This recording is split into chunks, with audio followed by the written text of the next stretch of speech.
வணக்கம். சென்னை எழும்பூர் ராஜரத்ன மைதானம் அருகில் கவன ஈர்ப்பு ஆர்ப்பாட்டம் நடைபெற்றது. அனைத்து விவசாயிகள் சங்கங்களின் கூட்டமைப்பு சார்பாக இந்த கவன ஈர்ப்பு ஆர்ப்பாட்டம் நடைபெற்றது.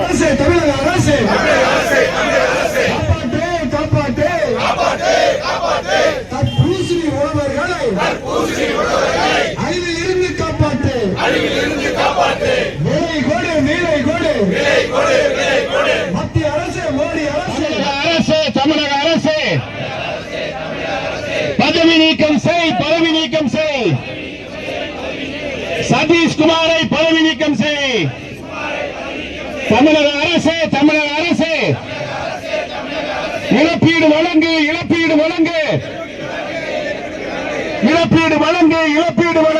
அதனைத் தொடர்ந்து செய்தியாளர்களை சந்தித்த செங்கல்பட்டு மாவட்ட விவசாயிகள் சங்க தலைவர் எம் வெங்கடேசன் அவர்கள் கூறுகையில், தமிழகத்தில் தர்பூசணி பற்றி தவறான தகவல் அளித்த உணவுத்துறை அதிகாரி சதீஷ்குமாரை பணி நீக்கம் செய்ய வேண்டும்.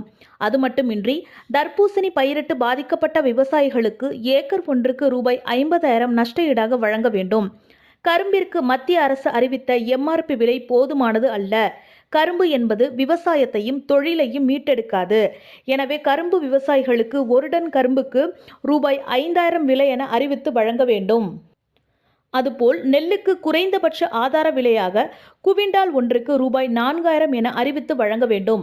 மரபணு மாற்றம் செய்யப்பட்ட பயிர்கள் மற்றும் விதைகளை இந்தியாவில் பயிரிட அனுமதிக்க கூடாது. உச்ச நீதிமன்ற தடையாணை தீர்ப்பினை மீறி மரபணு மாற்றம் செய்யப்பட்ட 2 புதிய நெல் விதைகளை மத்திய அரசு அறிமுகப்படுத்தியதை உடனடியாக வாபஸ் பெற வேண்டும் என்று கூறினார். இந்த ஆர்ப்பாட்டத்தில் 100க்கும் மேற்பட்ட விவசாய சங்கத்தை சேர்ந்த விவசாயிகள் கலந்து கொண்டனர்.